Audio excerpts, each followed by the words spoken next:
Destin inattendu. Des personnes ordinaires au destin extraordinaire.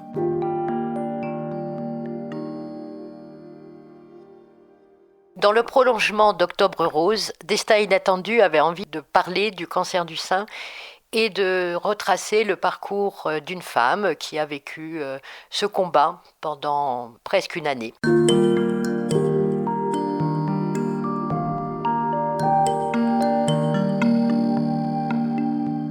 Chaque année, 62 000 femmes sont touchées par le cancer du sein. Près d'une femme sur 8 développera dans sa vie un cancer du sein. Mais grâce au dépistage, soyons positifs, et au traitement, 88% en guérissent. Face à ce parcours, on est toutes différentes.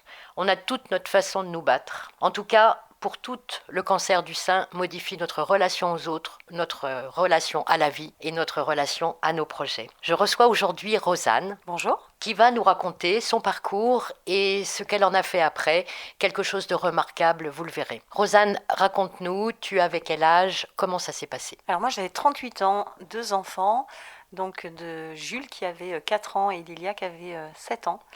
Alors comment ça s'est passé? Je sortais d'une année où j'avais accompagné une amie chère à mon cœur dans son cancer du sein, Annette, et où je l'appelais tous les jours puisqu'on était géographiquement éloignés. Et donc je connaissais tout du cancer du sein. Tu as un master de cancer du sein? Oh, voilà, j'avais une VAE même de cancer du sein.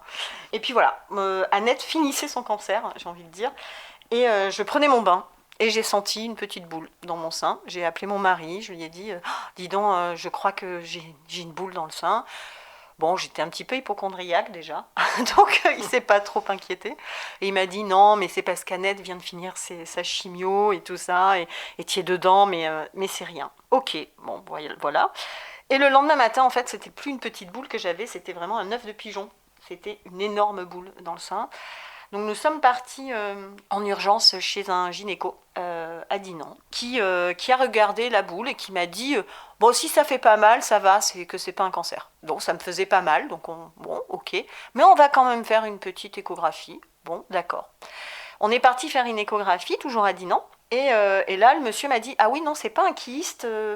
Je ne sais pas trop ce que c'est. Je vais vous donner une petite pommade à la progestérone. Vous allez la mettre pendant 3 semaines. Et puis, on va voir ce que ça donne et vous revenez. Bon, d'accord. Donc, j'annonce ça à mon mari, qui était un ancien infirmier, et qui me dit, mais certainement pas. C'est pas sérieux. C'est pas sérieux du tout. Et là, donc, on appelle ma mère, qui avait un ami radiologiste à Rennes, qui lui dit qu'elle vienne tout de suite. Et là, il me fait l'échographie, il me fait la mammographie. Et il me dit, on va faire une biopsie de suite. Et il m'envoie rue Henri Fréville, à Rennes, et on fait la biopsie. J'étais dans la salle d'attente, et le médecin avait déjà les clichés. Et là, la secrétaire m'emmène un thé et des petits gâteaux, et je me suis dit, ça pue. J'étais la seule de la salle d'attente à avoir du thé et des petits gâteaux. Et j'ai compris que c'était pas du tout une bonne nouvelle. Oui, d'accord. Et donc voilà, biopsie faite, il faut attendre 10 jours. J'avais appelé mon médecin, je lui avais dit que je voulais que ce soit lui ou sa collègue qui me donne le résultat et personne d'autre, puisque c'était un cabinet avec plusieurs médecins. J'avais confiance en eux deux, vraiment. Et puis au bout de 10 jours, j'ai eu un appel de sa collègue qui m'a dit « Rosanne, voilà, on a eu les résultats, c'est pas une bonne nouvelle ». Et là, c'est un peu comme si on tombait de 10 étages, et en même temps, c'est un peu comme si on se retrouvait dans un film où c'est plus nous, l'acteur, on est spectateur de ce qui vient de se passer. J'étais un petit peu au-dessus, je me voyais assise par terre, en train de pleurer, me dire, mais comment je vais le dire? Comment je vais le dire à ma grand-mère? C'est la première chose que je me suis dit, c'est comment je vais le dire à ma grand-mère? Même pas mes enfants, ma grand-mère, qui avait déjà perdu son fils d'un cancer.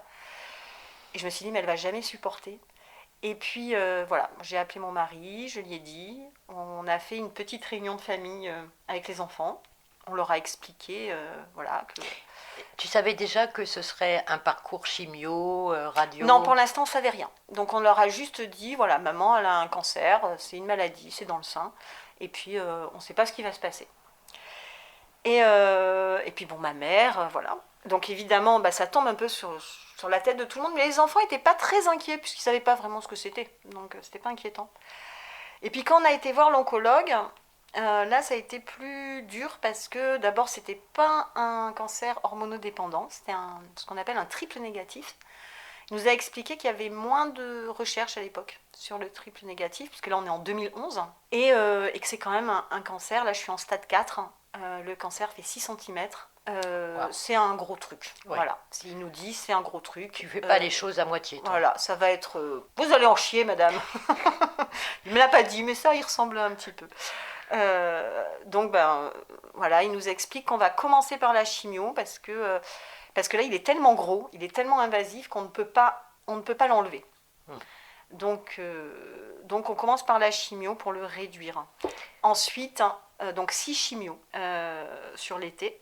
Toutes les 3 semaines, une chimio.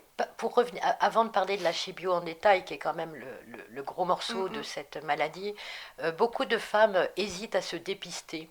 Là, tu l'as appris parce que tu as senti toi-même la grosseur. D'ailleurs, c'est important de dire qu'il faut se palper tous les mois. Il faut se toucher, ouais. Mais 45% seulement des femmes se font dépister alors que ça permettrait de guérir beaucoup plus vite. Est-ce que tu peux nous dire, est-ce que ça fait mal la mammographie ? Non, pas du tout. Pas du tout. En plus, maintenant, il y a des super appareils de mammographie avec des couleurs qui passent de la luminothérapie pour que ce soit plus relaxant. Et puis, franchement, les personnes qui font les mammographies, je crois que ce sont les personnes les plus gentilles et délicates que j'ai pu rencontrer. Elles font très, très, très attention. Et chose bizarre, alors je ne sais pas si c'est le hasard, mais les dernières mammographies que j'ai faites, c'était toujours par des femmes qui avaient, elles aussi, eu un cancer. Et ça change tout. Il y a beaucoup de femmes qui ont un cancer. Et ça change tout parce que... Mais non, ça fait pas mal. Alors, c'est pas agréable, évidemment. On n'y va pas à la fleur au fusil en disant « Ah, super, je vais faire une mammographie. » Ça va, c'est on nous écrase un petit peu le sein. Il n'y a rien de... Combien de temps ça dure ? Franchement, 5 minutes. Ok. Donc, tout le monde peut y aller. Oui, c'est rien du tout. Qu'est-ce qui fait le plus mal ? C'est la peur, peut-être, pour ces femmes ? Oui, je pense que c'est la peur, c'est carrément c'est le stress. Le stress de ce que ça peut amener. Mais en même temps, faire l'autruche, ça arrange rien non plus. C'est pas parce qu'on voit pas que ça n'existe pas. Donc toi, tu as super bien réagi dès que tu as senti cette grosseur et tu vas être embarqué dans un parcours de combattant que tu vas nous raconter en détail la semaine prochaine. Merci beaucoup. De rien. À la semaine prochaine.